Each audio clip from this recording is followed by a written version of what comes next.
Paulo Coelho, sang alkemis.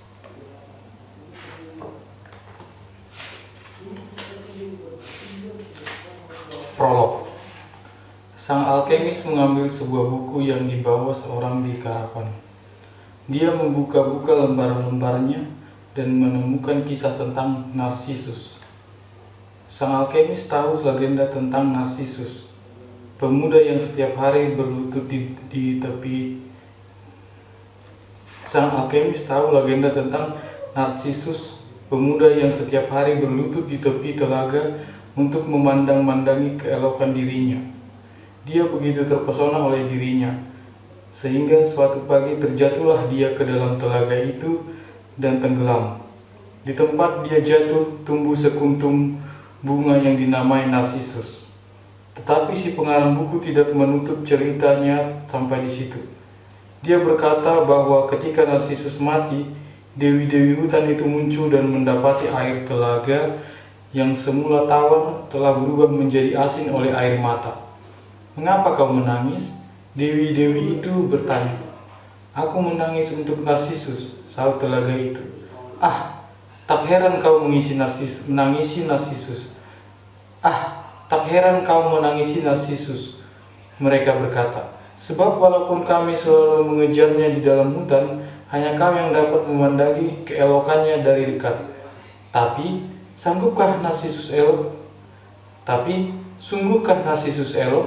Tanya telaga itu. "Siapa yang lebih tahu kalau bukan dirimu?" Para dewi menyahut dengan heran. "Bukankah setiap hari dia berlutut di tepianmu untuk mengagumi dirinya sendiri?" Sesaat telaga itu terdiam. Akhirnya dia berkata, "Aku memang menangisi Narsisus, tapi aku tak pernah memperhatikan apakah benar dia elok.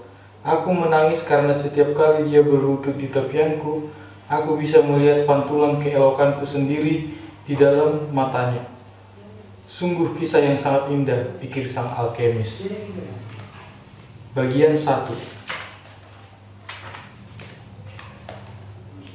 Anak laki-laki itu bernama Santiago. Anak laki-laki itu bernama Santiago. Senja sudah menjelang ketika dia tiba bersama kawanan domba-dombanya di sebuah gereja yang terbengkalai. Atap gereja itu sudah runtuh lama berselang. Bagian 1. Anak laki-laki itu bernama Santiago. Senja sudah menjelang ketika dia tiba bersama kawanan domba-dombanya di sebuah gereja yang terbengkalai. Atap gereja itu sudah runtuh lama berselang, dan sebatang pohon sikamore yang sangat besar tumbuh di tempat sakristi pernah berdiri. Anak itu memutuskan bermalam di sana. Dia memastikan seluruh kawanan dombanya masuk melalui pintu pagar yang sudah rusak. Kemudian dipalangnya pagar itu dengan beberapa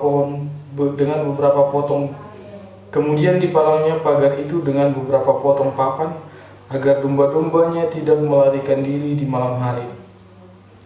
Tidak ada serigala di daerah tersebut, tapi pernah ada domba yang tersesat di malam hari, dan keesokan harinya si anak lelaki harus mencarinya sepanjang hari. Disapunya lantai dengan jaketnya, lalu dia merebahkan diri berbantalkan buku yang baru selesai dibacanya.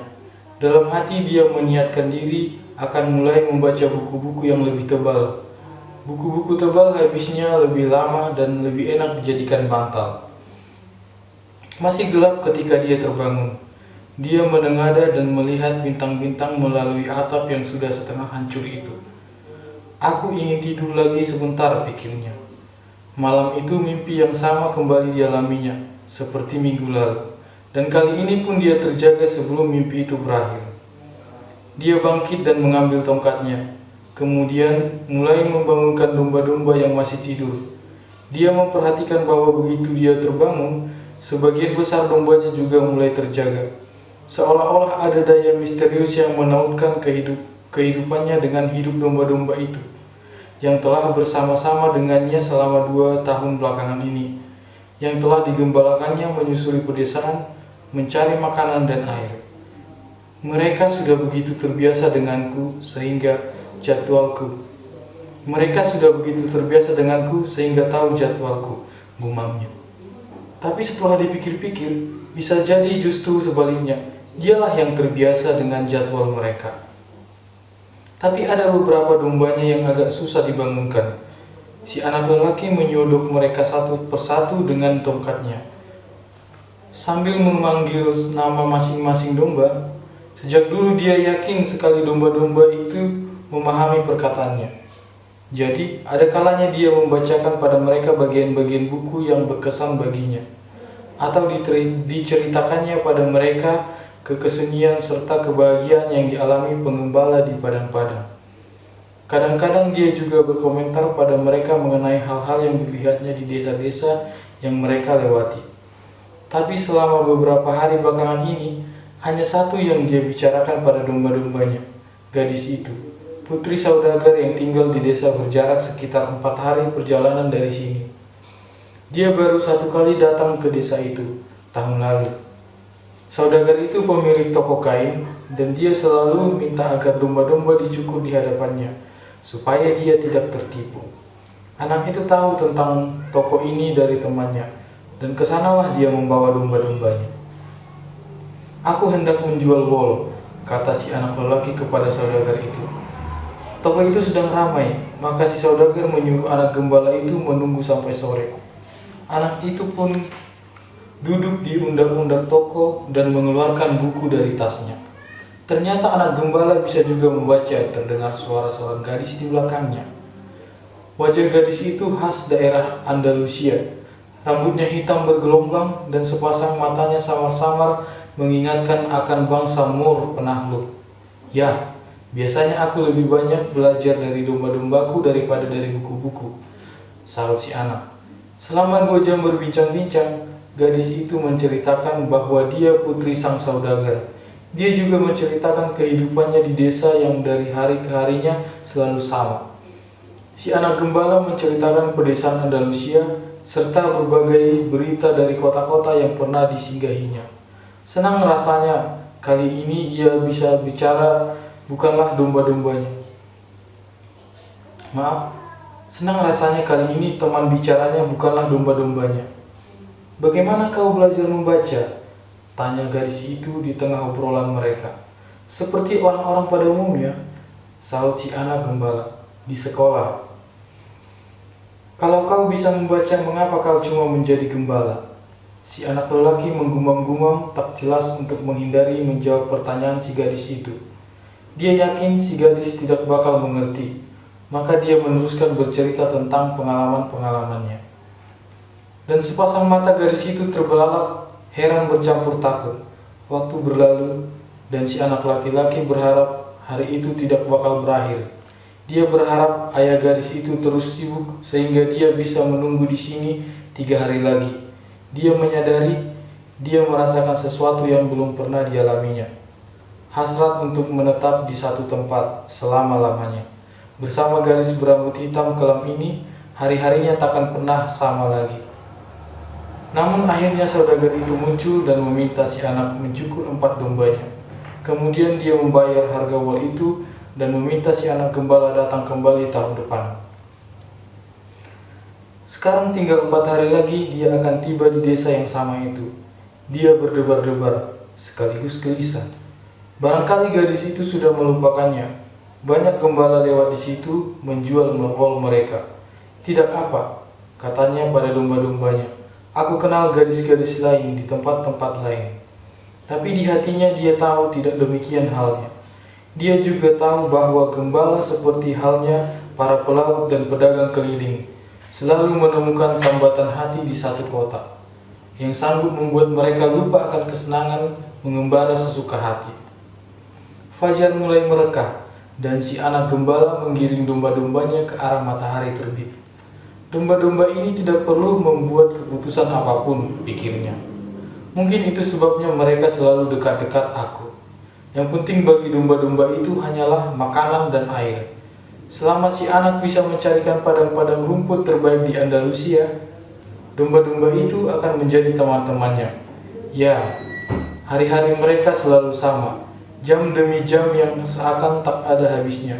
Antara saat matahari terbit dan terbenam, mereka tidak pernah membaca buku di usia muda mereka, dan tidak mengerti kalau anak itu menceritakan pemandangan-pemandangan di kota. Mereka puas sekedar mendapatkan makanan dan air, dan sebagai imbalannya dengan murah hati mereka memberikan wol mereka, persahabatan mereka, dan sesekali daging mereka. Andai hari ini aku menjadi monster dan memutuskan membunuh mereka satu persatu, mereka baru akan menyadarinya saat sebagian besar kawanan ini sudah terbantai, pikir anak gembala itu. Mereka mempercayaiku dan mereka sudah lupa bagaimana mengandalkan insting-insting mereka sendiri, sebab akulah yang menggiring mereka untuk mendapatkan makanan. Anak itu merasa terkejut dan merasa terkejut dengan pikiran-pikirannya sendiri. Barangkali gereja dengan pohon sikamor di dalamnya itu ada hantunya. Barangkali itu sebabnya dia mengalami mimpi-mimpi yang sama untuk kedua kali. Barangkali itu pula yang menyebabkan dia merasa marah pada teman-teman setianya ini. Dia minum sedikit anggur yang tersisa dari makan malamnya kemarin dan dirapatkannya jaketnya ke badannya. Beberapa jam lagi, saat matahari mencapai titik puncak, hawa akan sangat panas dan dia takkan bisa mengembalakan kawanan domba-dombanya di padang-padang. Di saat-saat demikian, seluruh penduduk Spanyol tidur selama musim panas. Hawa panas itu berlangsung hingga menjelang malam, dan dia harus membawa jaketnya sepanjang waktu itu. Hampir saja dia mengeluhkan beratnya jaket itu, namun kemudian dia teringat, berkat jaket itulah dia bisa mengatasi dinginnya hawa subuh. Kita harus siap menghadapi perubahan, pikirnya, dan dia bersyukur memiliki jaket tebal dan berat itu. Jaket itu memiliki tujuan, begitu pula si anak laki-laki. Jaket itu memiliki tujuan, begitu pula si anak lelaki. Tujuan hidupnya adalah berkelana. Setelah 1 tahun menjelajahi kawasan Andalusia, dia sudah tahu semua kota di daerah tersebut. Pada kunjungan kali ini, dia berniat menjelaskan pada gadis itu bagaimana asal mulanya anak gembala yang sederhana ini bisa membaca. Dia pernah masuk seminar hingga berusia 16 tahun. Kedua orang tuanya ingin dia menjadi pastor, agar dia bisa menjadi kebanggaan keluarga mereka yang hanya petani sederhana. Mereka harus bekerja keras sekedar untuk bisa makan dan minum, sama seperti domba-domba itu. Dia pernah belajar bahasa Latin, Spanyol, dan teologi. Akan tetapi sejak masih kanak-kanak dia sudah ingin tahu tentang dunia, dan baginya ini lebih penting daripada mengenal Tuhan dan mempelajari dosa-dosa manusia. Suatu siang, ketika sedang mengunjungi keluarganya, dia memberanikan diri mengatakan pada ayahnya bahwa dia tidak ingin menjadi pastor. Dia ingin berkelana. Orang-orang dari seluruh dunia pernah melewati desa ini. Orang-orang dari seluruh dunia pernah melewati desa ini, nak, kata ayahnya. Mereka datang untuk mencari hal-hal baru. Tapi ketika pergi lagi, sebenarnya mereka sama saja seperti saat mereka datang. Mereka mendaki gunung untuk melihat kastil itu, dan mereka menyimpulkan bahwa masa lalu lebih baik daripada masa sekarang. Orang-orang ini ada yang berambut pirang atau berkulit gelap, tapi pada dasarnya mereka sama dengan orang-orang yang tinggal di desa ini. Tapi aku ingin melihat kastil-kastil di kota-kota asal mereka, si anak lelaki menjelaskan. Saat melihat negeri kita, orang-orang ini juga mengatakan ingin tinggal di sini selamanya, ayahnya melanjutkan. Aku juga ingin melihat negeri mereka, serta cara hidup mereka, sahut anaknya. Orang-orang yang datang kemari itu punya uang banyak, sehingga mereka mampu berpergian, kata ayahnya. Di kalangan kita, hanya para gembala yang berkelana. Kalau begitu, aku mau menjadi gembala saja. Ayahnya tidak berkata-kata lagi. Keesokan harinya dia memberikan pada putranya kantong berisi 3 mata uang emas Spanyol kuno. Dulu aku menemukan ini di ladang. Aku ingin ini menjadi bagian warisanmu. Tapi gunakanlah untuk membeli ternak. Bawalah mereka ke padang-padang, dan suatu hari nanti akan kau sadari negeri kitalah yang paling subur, dan perempuan-perempuan kitalah yang paling cantik. Lalu dia pun memberikan restu kepada putranya. Di mata ayahnya, Sang anak melihat hasrat untuk berkelana juga ke seluruh dunia, dan hasrat ini masih tetap hidup meski ayahnya terpaksa menguburnya dalam-dalam selama bertahun-tahun, karena mesti memikul berat beban mencari air minum, makanan, serta tempat berteduh yang sama setiap malam sepanjang hidupnya. Cakrawala menyemburatkan warna merah, dan sekonyong-konyong matahari muncul. Si anak lelaki teringat percakapan dengan ayahnya, dan merasa bahagia dia telah melihat banyak kastil dan bertemu banyak perempuan, namun tak ada yang bisa menandingi gadis yang menunggunya beberapa hari perjalanan dari sini. Dia punya jaket, buku yang bisa ditukarnya dengan buku lain, dan kawanan dombanya. Tapi yang paling penting, dia dapat menjalani mimpinya setiap hari. Seandainya sudah jemu dengan padang-padang di Andalusia, dia bisa menjual domba-dombanya dan pergi ke laut.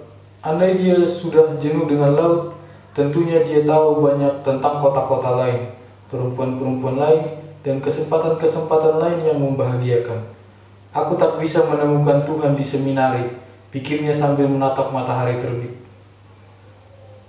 Sedapat mungkin dia mencari jalan baru untuk berkelana. Dia belum pernah masuk ke gereja yang sudah hancur itu. Meski telah berkali-kali dia melewati daerah ini, dunia begitu luas tak terbatas. Dia tinggal membiarkan domba-dombanya menentukan arah sendiri untuk beberapa waktu. Dan dia pasti menemukan hal-hal menarik. Tapi domba-domba ini sama sekali tidak menyadari bahwa setiap hari mereka menempuh jalan baru.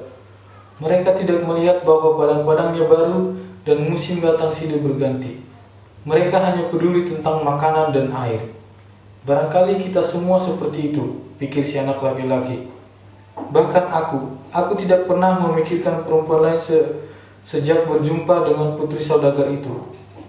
Dia memandang matahari dan memperkirakan dia akan sampai di Tarifa sebelum tengah hari. Di sana dia bisa menukar bukunya dengan yang lebih tebal, mengisi botol anggurnya, bercukur dan pergi memotong rambut. Dia harus mempersiapkan diri untuk bertemu gadis ini. Dia tidak mau membayangkan kemungkinan ada gembala lain yang punya domba-domba lebih banyak, tiba lebih dulu di sana dan meminang si gadis itu. Yang membuat hidup ini menarik adalah kemungkinan untuk mewujudkan impian menjadi kenyataan, pikirnya. Sambil lagi-lagi memperhatikan posisi matahari, kemudian dia mempercepat langkahnya. Sekonyong-konyong dia teringat, di Tarifa ada perempuan tua yang bisa menafsirkan mimpi. Perempuan tua itu membawa si anak lelaki dan ke ruangan bagian belakang rumahnya. Ruangan itu dipisahkan oleh tirai manik-manik berwarna-warni dari ruang tamunya. Perabot di ruang itu adalah sebuah meja, sebuah patung hati kudus Yesus, dan 2 buah kursi. Perempuan itu duduk. Si anak lelaki juga disuruhnya duduk.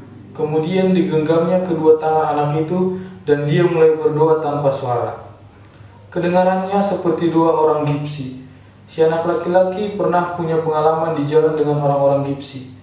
Mereka juga pengelana, tapi mereka tidak punya kawanan domba. Kata orang-orang Gipsi suka menipu. Konon mereka juga punya perjanjian dengan setan. Mereka suka menculik anak-anak yang kemudian dibawa ke tenda-tenda misterius mereka untuk dijadikan budak. Ketika masih kecil, si anak lelaki suka ketakutan setengah mati kalau dia ditangkap oleh orang-orang Gipsi.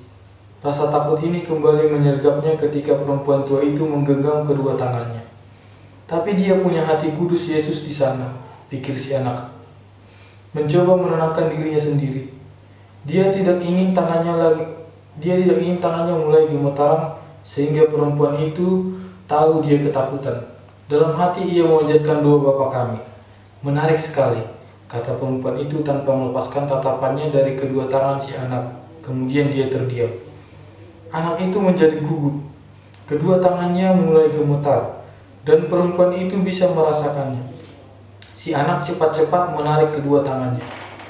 Aku kemari bukan untuk minta garis-garis tanganku dibaca, katanya. Belum apa-apa dia menyesal sudah datang kemari. Sesaat dia berniat membayar saja perempuan itu, lalu pergi tanpa minta diberitahu apa-apa. Dia merasa telah berlebihan menganggap penting mimpinya yang berulang itu. "Kau datang kemari karena ingin tahu arti mimpi-mimpimu itu," kata si perempuan tua. "Mimpi-mimpi adalah bahasa Tuhan. Kalau Tuhan berbicara dalam bahasa kita, aku dapat menafsirkan apa yang dikatakannya. Tapi bahasa apapun yang dia gunakan, aku akan minta bayaran untuk jasaku ini." Tipuan lagi, pikir si anak. Tapi dia memutuskan untuk mengambil resiko tersebut. Gembala selalu mengambil resiko dengan serigala dan musim kemarau. Itulah yang membuat kehidupan gembala jadi menarik.